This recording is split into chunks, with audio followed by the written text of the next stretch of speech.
Hello and welcome to my channel, or welcome back to my channel. I am your college admissions coach, and in this video, I will discuss what an advising session with me is like. I'm a community college advisor currently, and I believe that my role as an academic advisor at a community college is to help the student prepare for the next level. Now, to me, the next level could be a ton of different things. If a student plans to transfer to a university, then we're going to plan for that path. If a student plans to join the military, then we're going to plan for that path. And if a student just wants to get some credentials and go get a job, we're going to plan for that path. I enjoy meeting with parents and students together, probably because I primarily work with high school students due to my position as a dual enrollment coordinator. But I really like meeting with parents because oftentimes students don't know the questions to ask. And even if a parent has not been to college themselves, or if they have been to college, they know to ask different questions. And so by them asking their questions, it will get the student to begin to think and maybe come up with questions on their own.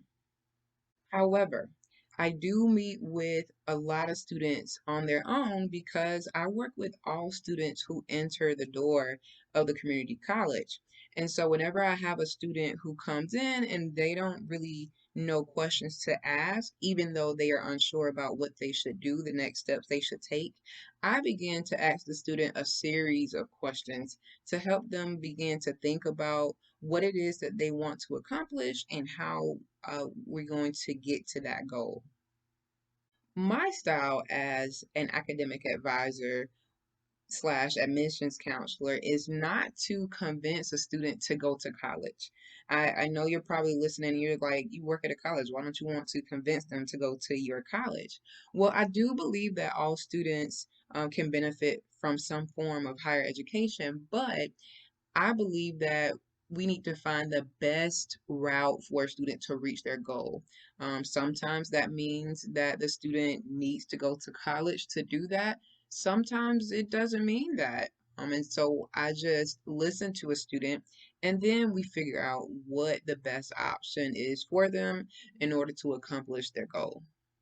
I start with the end goal first. And the reason I do that is because I want to know what it is that the student wants to reach. What is the end goal? What do you want to do? And I like to start there because it gives me an idea of where we're headed to. And then I start to work backwards. When discussing a student's end goal, my first question is why? Why is it that you want to be whatever this thing is? Or why is this your goal? My next question is, why are you interested in reaching this goal? Where did that interest come from? And one of my favorite questions to ask students is, how do you know that you're interested in being this thing or reaching this goal?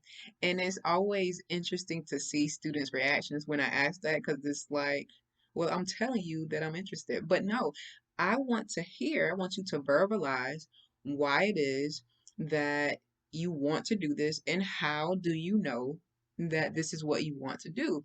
And I find that most students have not experienced anything in the field that they're interested in. Sometimes they do, but sometimes is students just hear people talking about something and they think, okay, this is what I should do. So I'm going to say this is what I want to do.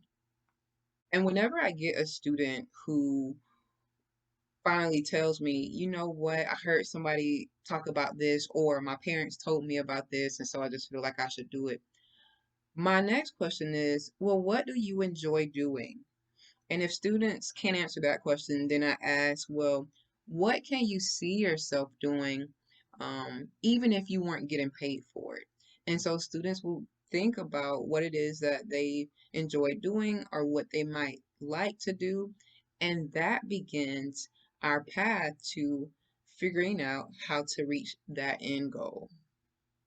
For example, If a student comes into my office and tells me that they enjoy skincare, then my next question is, do you want to be an esthetician or do you want to be a dermatologist? Because those are two different routes to get to skincare. But you can be a business owner with both of those routes. And often students are looking like, I find it interesting that a lot of students have not heard the term esthetician, because estheticians are everywhere. In fact, I pay a lot of money for esthetician services. So I go on to explain an esthetician doesn't require a ton of schooling. You can go to a private school and become and learn how to become an esthetician, or you can go to a community college and get your esthetician diploma or certificate. And an esthetician is the person who's going to do your facials. They're going to do any skincare that you might get at a spa.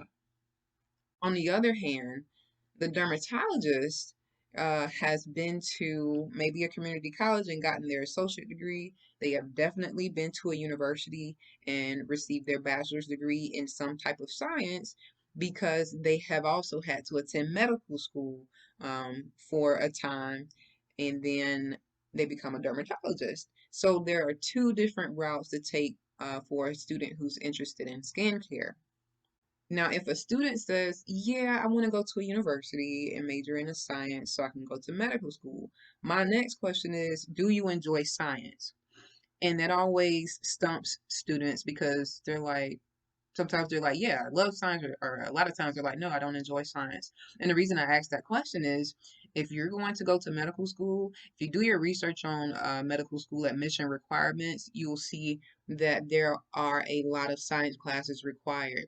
Just to give you an idea, general biology 1 and 2, general chemistry 1 and 2, human anatomy 1 and 2, microbiology, genetics, organic chemistry 1 and 2. So there are a lot of science classes involved. And so students going to medical school will typically major in biology or chemistry or biochemistry, something like that. So it's important for a student to enjoy and do well in science classes if they plan to earn a bachelor's degree in science of some sort, in some sort of natural science, and then plan to go to medical school. So once we figure out what the student's end goal is, I like to look at the job market. I like to search the job market to see if to see what's popping, to see who's hiring for this career that the student is interested in. Next, I searched the job market. Now, going back to the esthetician dermatology example, both of those are popping. A student can graduate with an esthetician certificate or license and go and be a business owner, or they can go and work for a spa. So I know that there are jobs available for that, especially in the bigger areas. And then the same thing with dermatology. I mean, doctors, they're not going anywhere, especially skincare doctors. So I know that one is popping. Additionally, if a student says, yes, I want to be the person to do facials, I want to be an esthetician, then I'm also going to automatically say, hey, so you plan to be a business owner, which I think is an amazing thing. That means you're going to create your own schedule and have your own office. And then you're going to be making money, good money, at a very young age because in my research, you don't have to get a degree to be an esthetician. You can get a certificate, and that means a student, an 18-year-old, can go and get a certificate, which probably takes about a year for esthetician. They split it up between 2 semesters, but they'll graduate 19, 20 years old and be their own boss. And I think that's amazing. It's always my goal to make sure that I let the student know what to expect afterward, after they finish the program. And so I love letting them know that, hey, you could be your own boss. Next, I began to research different programs at different schools. Going back to the esthetician example, I will look up different community colleges who offer esthetician certificates, but then I also look up private institutions just because I want to give students several different options for how they can reach their goal. And sometimes that means that they may not attend my college in order to reach their goal, and that's fine. I believe that as an advisor, my goal is not to steer them towards my college. My goal is to steer them towards a higher education. I think that's in the best interest of the student. I like to let students know what it is going to cost to enroll in that program. Of course, the community college is going to be the best bang for your buck because it's very inexpensive to go to a community college versus a private school that truly specializes, like their main thing is esthetician services, but you're going to pay a pretty penny to go to that program. But in the case of esthetician, a student who finishes that and goes into business for themselves or goes to work for a spa, they're going to make their money back.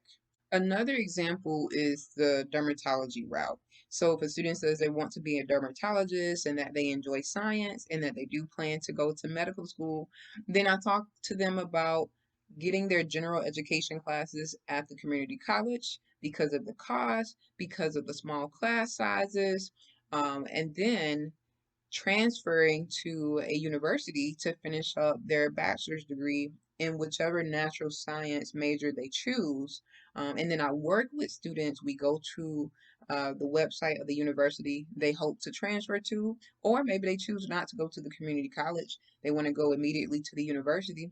Okay, then we look at the university's website and we see which classes they need to take, or a lot of universities will give you an education plan and it's like a guide. It will tell you what to take the fall semester of your freshman year, the sophomore year, so on and so forth.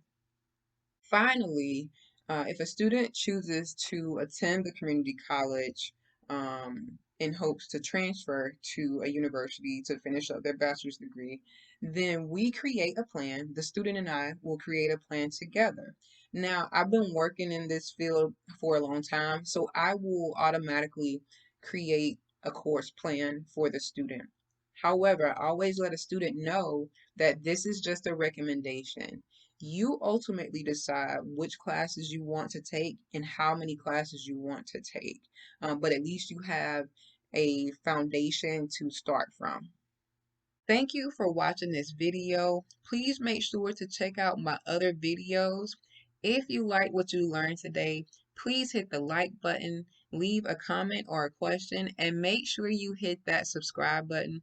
Also, you can follow me on Instagram at your college admissions coach. I post twice a day, Monday through Friday. Bye bye.